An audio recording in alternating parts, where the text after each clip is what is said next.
Hi, I'm Dr. Jim Siebert. It's time for the tropical forecast here on YouTube. Not a lot has changed over the last 24 hours with what's happening with Tropical Storm Wanda.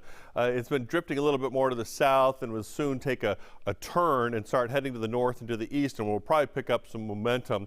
We are tracking at least some upper level stronger winds pushing in that direction on both sides, to the east and to the west. As you can see, those clouds, all that's going to come into gather and push this towards England and Ireland. So right now the temperatures are, I should say, the wind speeds are at 50 miles per hour. It's currently moving to the south at 8, but that's going to turn probably before the night is through, as we see it kind of moving off to the east. And the pressure is still remaining relatively low. In fact, yesterday at this hour, the wind speeds had gotten down to 45 miles per hour, so it did strengthen just a little bit over that time period.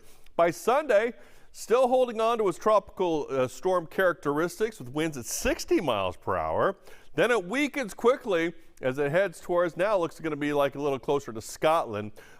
Yesterday, the forecast had it coming a little bit more towards the southern parts of Ireland and London and England, but it looks like it might be a little bit more to the north. And again, by that time, it's going to be remnants as we get into next week. Still, Tropical Storm Wanda is the storm that just won't go away.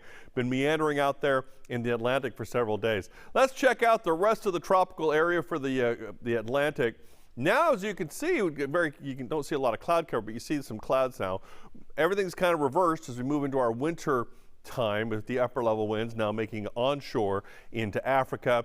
As we come out here from the Windward Islands through Puerto Rico, the Dominican Republic, everything's kind of moving in that direction, kind of swirling actually around this area. Nothing going to be organized. And coming out the United States, we do have a lot of instability. There's one system, here's the next system.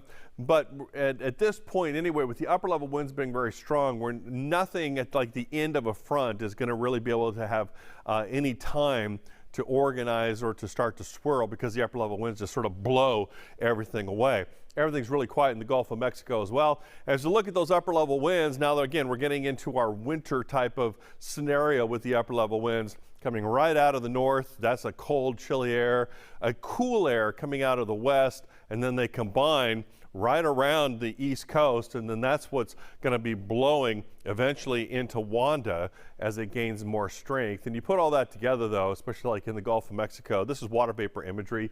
All that area of orange is dry air aloft, and that makes sense because all of this air is coming out of the northern part of the world, of the northern hemisphere, and that's a dry, cool air mass. And it also means nothing tropically is going to happen as far as any organization, not in the Gulf of Mexico, and at this point nowhere else do we see anything happening except for that Tropical Storm Wanda continues to hang around. We'll see you next time.